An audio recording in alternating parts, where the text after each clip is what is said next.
Tonight. There's something you should know. So good afternoon, everyone. Yeah. One, done, one. Little plug there, little plug for our friends in the airline industry. Not sure if that counts as product placement, or does it count as something else? Contextual marketing, who knows? Thank you. So this is my topic, signed to me by Ben. It's a good one, and thanks Ben for inviting me, because it was fun to do it, and I hope you'll have fun watching it. So, I want to talk about a specific kind of creativity. That's the best kind of creativity of the lot, which is simple creativity. I think we need creativity that delivers really big and really simple ideas. And we need this more than ever because life is getting more complicated than ever. You know, we're overwhelmed with all these media choices. By the way, does my voice sound okay? It sounds tinny to me. I can use the other mic. Is the other mic better? Is it okay? It's good. It's good. Okay. So, we're overwhelmed with choices. Our audience is really overwhelmed with choices too. I don't need to tell you that as media people. This is from The Economist a couple of months ago. 3,000 times every day. That doesn't mean 3,000 ads. It could mean a logo on the shopping bag. It could mean a slogan, but 3,000 things every day. That is an awful lot. So, in a landscape as confusing as this, we really need to cut through the clutter. And let's face it, things will only get more complicated in the future, especially when it comes to digital. Things will become even more bewildering. So I think, and this is what I want to talk about today, we need to focus on one type of creativity, and that's the simple kind. We need to build our campaigns around big, simple ideas. Now let me start with the media, which I think needs a lot more creativity than it currently has, and that's social media. I think social media has actually been a little bit disappointing. And you might be thinking, well, we're already being creative and doing big ideas, aren't we? I don't think we are. If you ask yourself, think of 5 really great social media campaigns, really creative. It's quite tough. You ask people that, they might say, oh, sacrifice a friend from Burger King. That's 5 years ago. But just think of how much money clients have spent and how much time creatives and their agencies have spent. There's not a lot. And I think that's because we haven't focused enough on big, simple ideas, cut through the clutter. There are a few, and things are getting better. And I want to show you one of my particular favorites. So, it embodies this idea, it's time to simplify, and this is something that's going to continue throughout my talk. Because simplicity cuts through the clutter. Do you all know what a Grey Poupon is? I'll take that as a no. Never ask for audience participation again. Basically, Grey Poupon is a mustard for snobs because it's French and it comes in a fancy bottle and Americans pay too much for it. So what would you do if you were this brand on social media?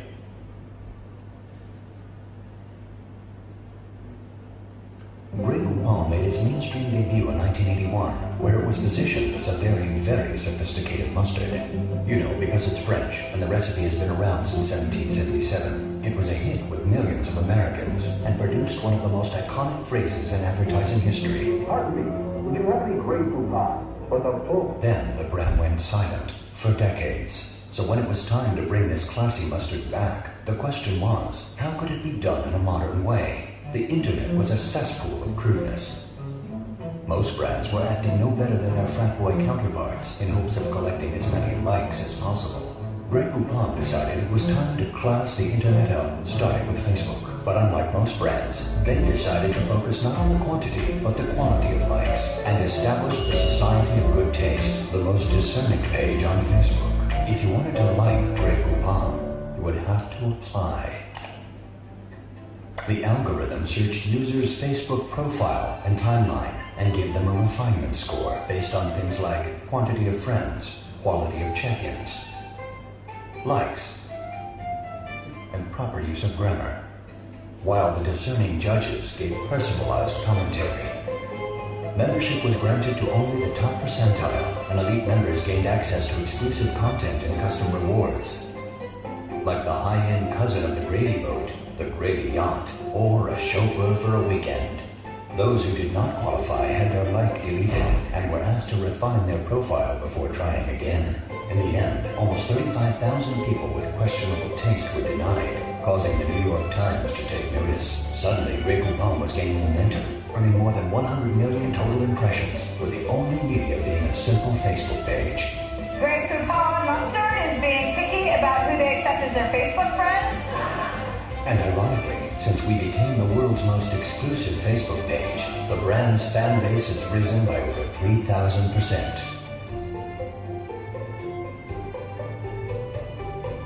Grey Poupon, may we all spread good taste.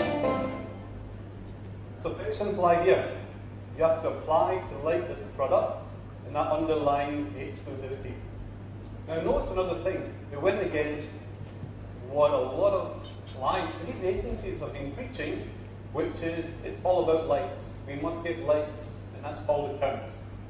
And I like to refer to one of my favorite sayings from direct marketing, which people have known for years, which is this. So it's about reaching the people that count. There's no point having 10 million likes if most of them don't care about you. And you make them care about you with great work, simple work. It might sound strange, how can simple ideas drive innovation?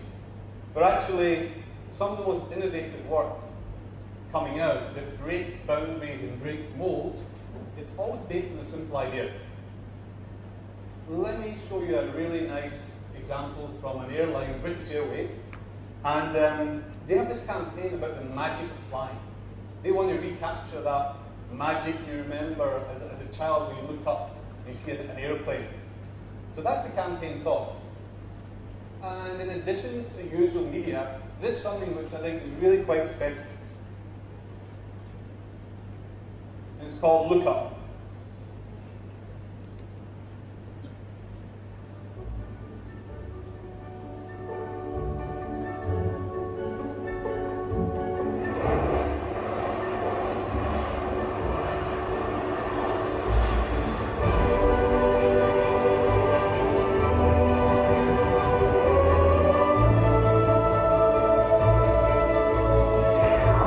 What the public saw as magic was actually a carefully orchestrated feat of technology.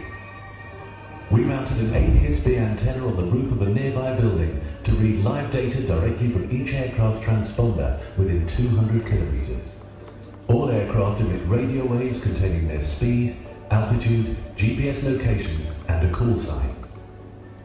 Our antenna was connected to a PC with a custom-built application which identified the British Airways planes and sent the data to our cloud server that controlled the billboards. We created a virtual trigger zone in the sky that acted like a tripwire, so that when a BA plane entered our trigger zone, within 0.2 seconds we'd cross-reference the registration number with flight data from Heathrow to determine the destination. Cloud altitude data told us if the plane could be seen, and if it could, the information was sent to our billboard, interrupting the current content and playing our ad.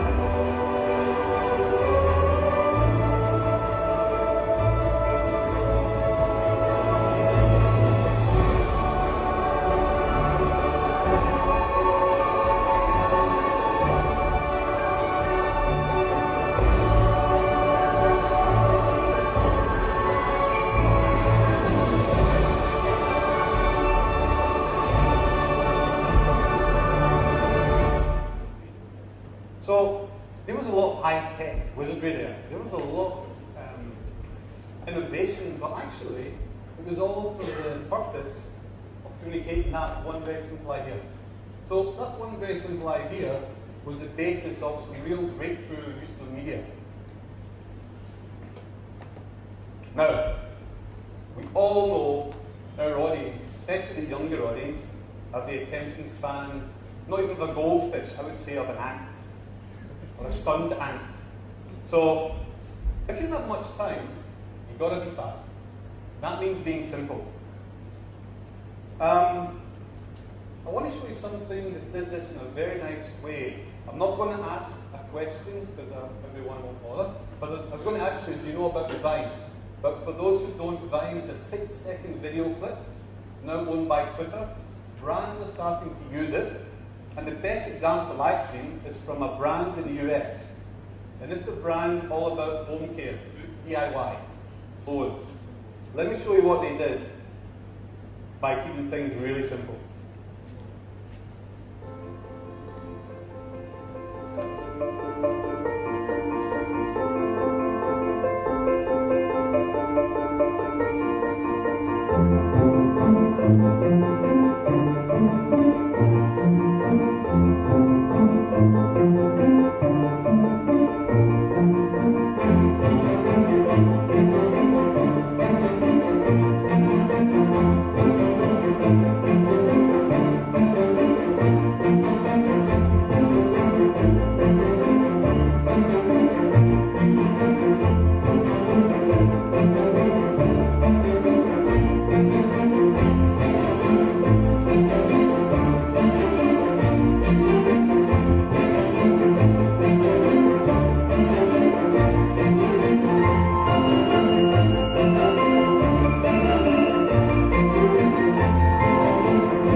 For home improvement chain Lowe's will run just 6 seconds, the standard duration of the short films found on the Vine app.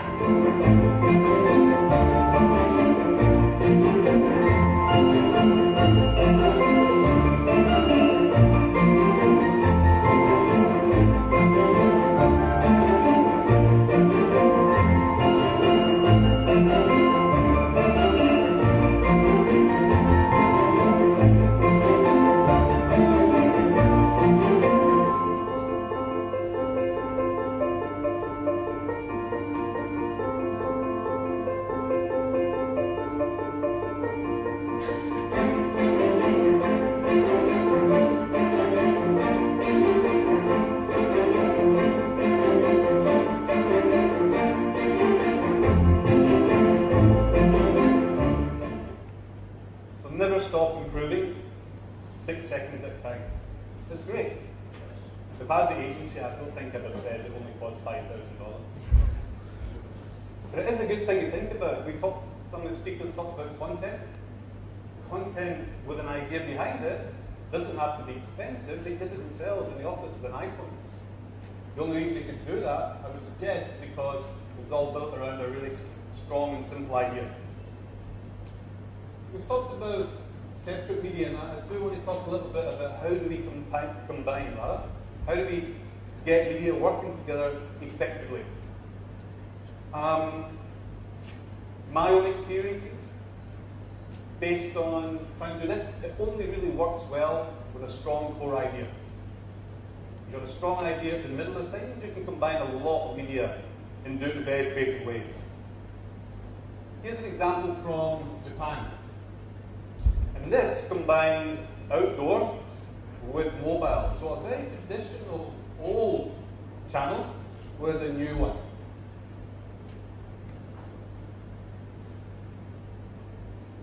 This is a story of a small village in northeast Japan, Inakadate. The village, famous for rice, was struggling with an aging and declining population along with dropping sales, since Japanese eating habits have shifted away from rice toward a more westernized view. Nevertheless, the village's main income source remained rice, so a new project was launched to save the village by shining a new light on its rice production. Rice gold.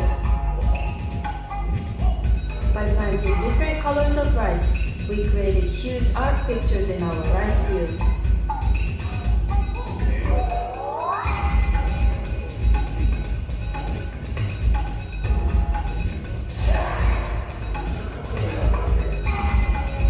We then developed a new technology called Rice Code.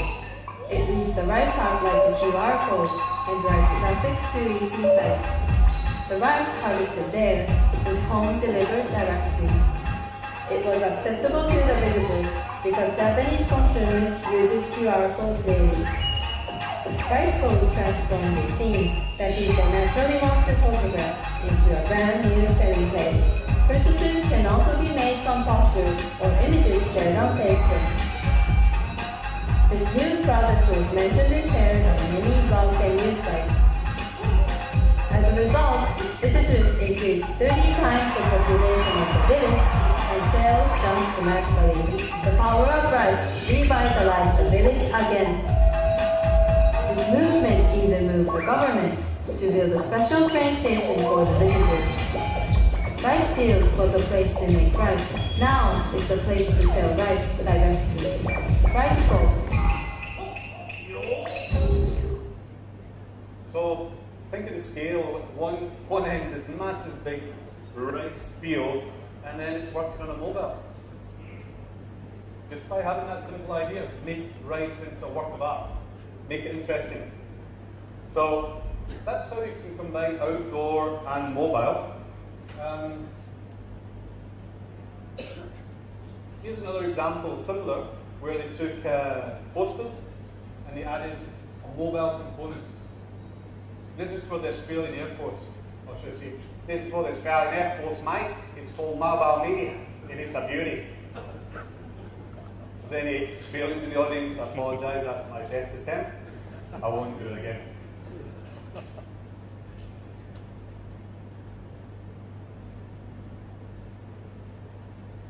The brief was to recruit 850 medical students worthy of a Defence Force University scholarship.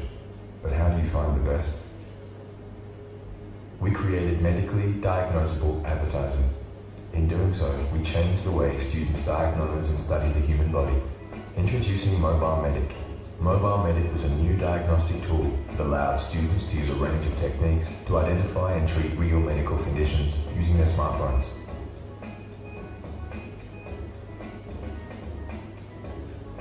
Each patient presented with a different medical emergency that required the use of unique tools to establish a diagnosis. 23 years old, heart rate 100, blood pressure 104/49, respiratory rate is 60, 24 hours of decreased appetite, hours of abdominal pain, right lower, nauseous, and vomited several times, and temperature 38 degrees Celsius.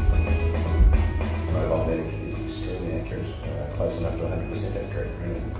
And I can't find fault with it, but it's also a significant step forward in what's currently treated at school. Students solved increasingly difficult medical challenges in an effort to be rewarded with a defence scholarship. The advertising became the entrance exam. Blood pressure 134/78, respiratory rate 17, training of central chest pain radiated to shoulder, onset 90 minutes nauseous and diaphoretic, smoker, pain began whilst moving equipment, eyes, shortness of breath. I think the stages of diagnosis as true life is one could actually get without having a human being in front of you and being able to touch them and feel them. Audio and visual augmentation, triggered by markers embedded in the poster, immersed them in the reality of diagnosis. 89, pressure 134/78, respiratory rate 17, complaining of right-sided chest pain, shortness of breath following training accident, fall from vehicle. Those who performed best across the campaign were phoned straight away. Congratulations, you're exactly the sort of person we're looking for. Mobile Medic alone found and directly recruited 850 of the most highly skilled medical students in the country, filling every available position with only the best. This new diagnostic tool lives on as an education platform in all defence universities across the country, with an ever-increasing library of diagnosable conditions, creating better prepared doctors for the future.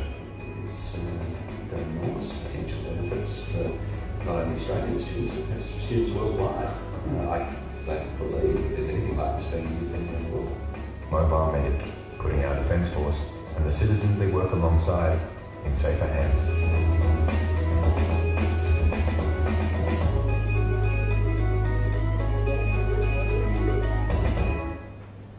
So, the idea, make the advertising, the entrance exam, it's great. It's really simple. And I think, I don't want everyone to think this is really high-tech and difficult stuff. I mean, it's not that difficult. That's augmented reality with a poster, with an augmented reality marker, and that's it. And you know, this is the sort of work we can be doing in Malaysia right now. I'm not going to say you should be approaching Ben at Isobar. That would be shameless self-promotion. But there are lots of options. But of course, it's only special because it had a good idea, and a simple one. Last example of outdoor and mobile is NFC. I wanted to show you NFC. You're familiar with it for when you use cashless payments. It hasn't been used that effectively, I think, for any marketing. But this is one of the things that showed me what you could do with it. And they've done it for a charity. This is done from an agency in Germany. So NFC with billboards. Our world is full of extreme social contrasts. While we in Europe live in privilege, 870 million people worldwide suffer from hunger and malnutrition. But this problem just seems far, far away. Sometimes, however, these two worlds collide right in front of our eyes. In advertising, let's say, at a bus stop, we see a typical NGA donation poster, like this one, and 3 steps next to it, one of these overwhelming first world too much of everything posters. Quite a clash. But why not use this in our favour? So we developed a whole new donation system for our client, the UN World Food Programme. We call it the WFP Food Link. We equipped 2 conflicting posters with brand new NFC technology and coded tags. This made it possible to actually carry food from one world to another. All it took was 3 simple steps. Move your phone over the poster and grab some food of your choice, without downloading an app or anything. Then carry it to the other side on your smartphone, and deliver it to the boy in the poster. It has never been easier. Now you have the chance to donate the actual value of your chosen food, and automatically generate a Facebook post to announce that you are now an official supporter of the UN World Food Programme. After 1 week, each donor was then surprised with a personalised thank you card that showed them who received the donation. The act of donating was turned into something truly personal, instantly rewarding and even entertaining. Because it's so simple, we're extending this idea further and further. It's not impossible to bring distant worlds together and do something good while waiting for the bus. Thank you. These NFC stickers are cents. So you can think about this as, could you do it for like a treasure hunt? Could you have kids collecting them? You don't need an app. One of the barriers is sometimes, will our audience download an app? You don't need one for using NFC. By the way, Ben, can you shout if I'm getting overtime? Am I doing good? Great. Or if I'm getting boring? No, it's fine. So, let me simplify things even further. Let's consider what happens if we try and do without any media. Can we apply creativity to digital so powerfully that we can reach an audience without even using what we would consider media at all? I think you can. I found some examples. Let me share this one. What if you create a new media? This is how a game, Scrabble, did it recently. Incredible things, smartphones. They connect countries, buy things, organize lives, entertain us with hundreds of games. But the more we use them, the more we're forgetting how to spell. That's why we created Scrabble Wi-Fi, a playful way to turn words into passwords. Scrabble plays free Wi-Fi hotspots in places where you can't get an internet connection. But to get online, you have to prove your spelling skills. Select the Scrabble network. Create any word using up to 7 letters. Play it. The score from the word is converted into free Wi-Fi minutes. And the higher your score, the longer the connection.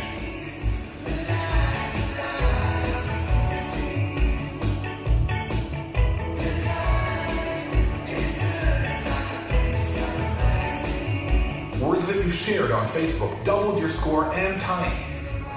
In just 2 weeks, people played more than 6,000 words. That could fill 306 Scrabble boards.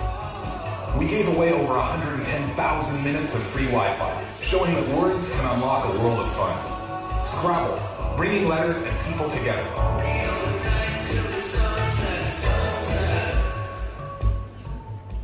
So what I loved about this was they created a medium out of the login. Hey, so if you do that, what else could you do? And Scrabble, I'm really surprised that brands haven't used this. Everyone wants free Wi-Fi. It's a chance to not just give them something free, give them some entertainment. Be clever and be simple. How about you create an experience? Can you then reach your audience without what we normally consider media? Here's something from our Isobar office in Brazil. They've just launched it, and it's called Live Store. So you'll be amongst the first to see this.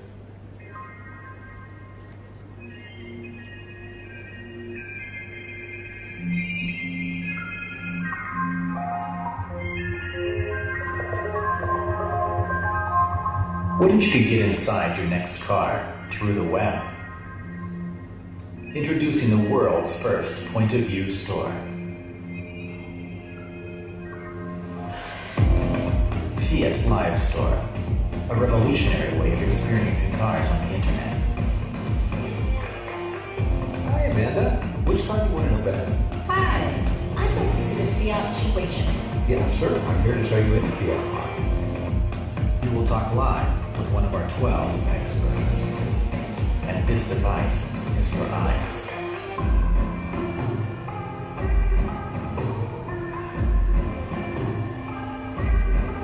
Tailor-made design to stream two-way audio and point-of-view video in real time.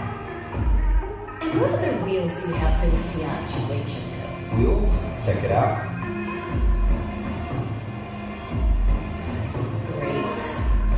Other colors? Colors, yeah, of course.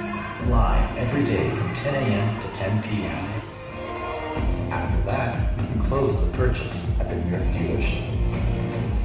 And if you don't want to talk, you can follow another user's conversation, or even get to know the car's main features through tutorial videos.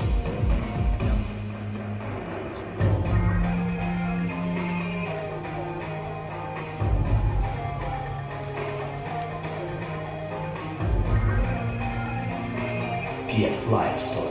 The biggest auto innovation of the year is not a car. It's a brand new business model. So I see this a little bit like the British Railways Look Up. There's a lot of technical innovation. There's a brand new headset design, but it was all because of a very simple idea: how to experience the showroom from the comfort of your own home. And also, a lot of people don't like car salesmen. You might feel they're pretty. We've got someone here who's a virtual salesman. Don't have to worry about that. Not if you're useful. If you provide someone with a tool, something that's very useful, rather than just an ad, that can work a lot more effectively than just doing the ad. I'm going to show you something which did this very well. It's a very useful thing for every mobile phone owner.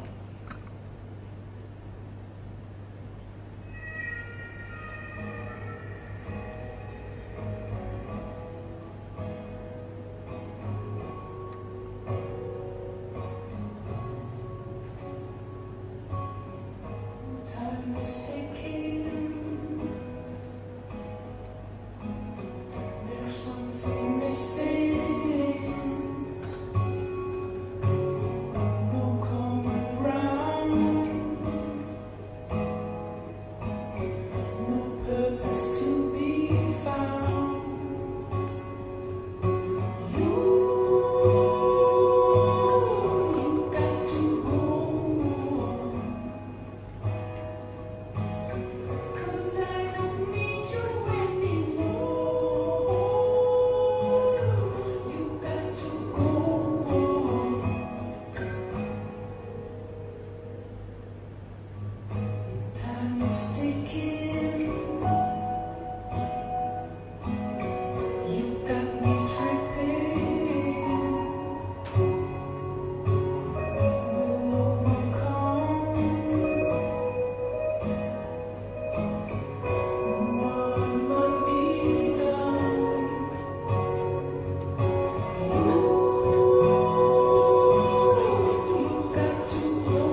great, such a simple idea.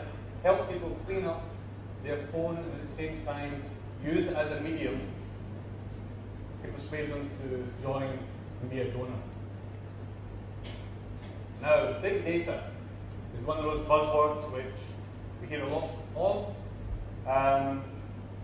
As a creative person, I think sometimes creatives, we kind of get a bit, oh, data, that's boring and for nerds. But I think if we look at it creatively, we can do quite interesting stuff with it. For example, Facebook. Facebook is big data. There's a huge amount of data on Facebook, and I think if we are creative, it could lead to breakthrough ideas. A few examples. This is probably the most boring chart I'm going to show you today, so don't worry. Can anyone guess what this is? This is from Facebook data. Lots of peaks and troughs.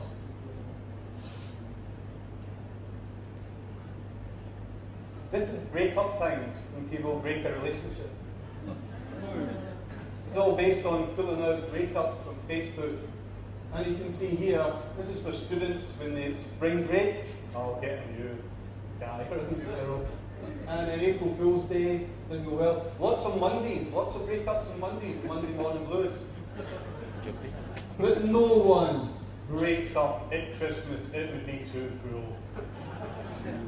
But just before Christmas, it's very stressful. And break up. So, I never saw that and I went, well, it would be great if I was a dating agency or if I was selling chocolates or other kind of retail therapy.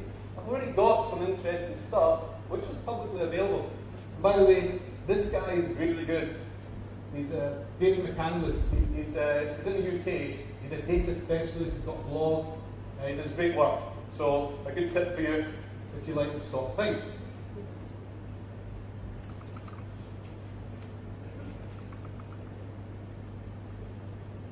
The nicest man on Twitter, spoiler alert, it's not me. This was a campaign to promote coal, charcoal. Now, in the US and in the UK, charcoal kind of got a bad image at Christmas if you are bad. If you're a naughty child, you get charcoal. Santa brings you a lump of coal. So this charcoal company had this really good idea. What if we gave a lifetime supply of charcoal to the nicest person? Because charcoal's pretty good. Lifetime supply, that's a good prize. How do we find the nicest person on Twitter? Very simple. They did a very simple bit of coding, because Twitter is in the public domain. And the coding was just to recognize people that said, thank you, great, please, nice people. People who said, F you, piss off, not nice, bad score. So they did all this. 100 billion tweets. And he found, when they analysed the data, the person, now, this is the product, the coal, this is what you won, and this is the nicest man on Twitter. His name's Clifford. He comes from Wisconsin in the USA. If I was in the vicinity, I'd certainly go and visit him, because he'll probably make you a nice cup of tea. If he's so nice, maybe a bit of cake thrown in. But isn't that really simple? Twitter's there's all this data. It became a creative campaign with a very simple idea behind it. So what do we do next? One more example of data and how it's being used, a very recent example. This is done for IBM.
Instagram, the media, data powers it. Great. I think we've only scratched the surface. I've got to leave soon, so I'm going to leave with a little glimpse into the future. Two versions of the future. We've talked about data and digital, we've talked about integration. These are terms that are supposed to shape the future of what we do. So, how might it turn out? I've got two things I said on. One I call the shiny version of the future. What is the shiny version of the future? It might look a little bit like this.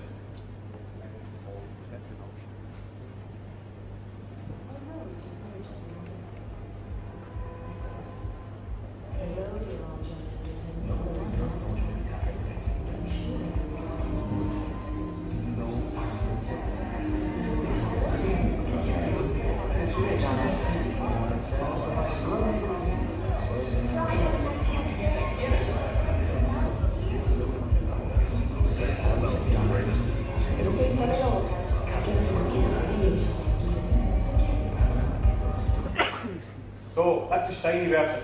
We will be surrounded by ads, that's inevitable. They will be highly targeted. But by looks of things, the production values are quite good. So I'd like to thank any clients in the room in advance, my future self thanks you, but continue to spend decent money. This is a joke. Tough joke. Never tell that one again. The gloomy version. The gloomy version is next. Now I'm going to show you a parody, but I think it does make a valid point.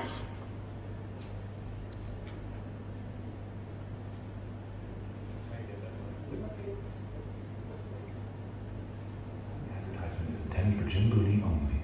It's free. Real estate. We're giving you land. It's free. We're giving you a house. It's real estate. Free. It's a free house for you, Jim. This is free real estate. Well, you gotta bring furniture, but the house is free. 2 bedrooms, no rugs. It's free. You unlock the door to your free house. We got you the real estate. It's a 2-bedroom house. It's free. It's got a pool in the back. I'm not carrying this around all day. It's free your house. Free real estate. I'll pee my pants. Jim, come get your damn land. It's a free house. Jim, I got real estate. Jim, does it get better than this? Jim, the house is free.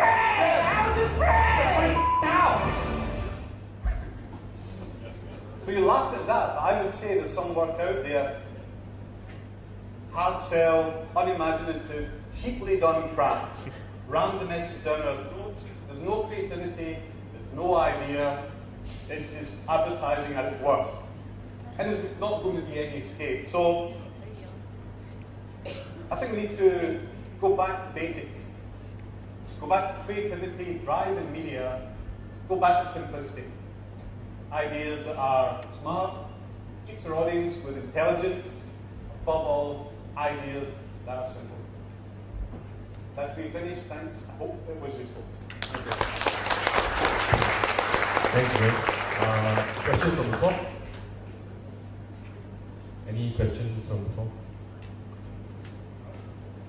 Okay, we're all asleep. Right, okay, if there are no questions, can I invite Patrick to come forward? Oh, is there a question? No? Okay. No question, Patrick. We will give Graham a small token.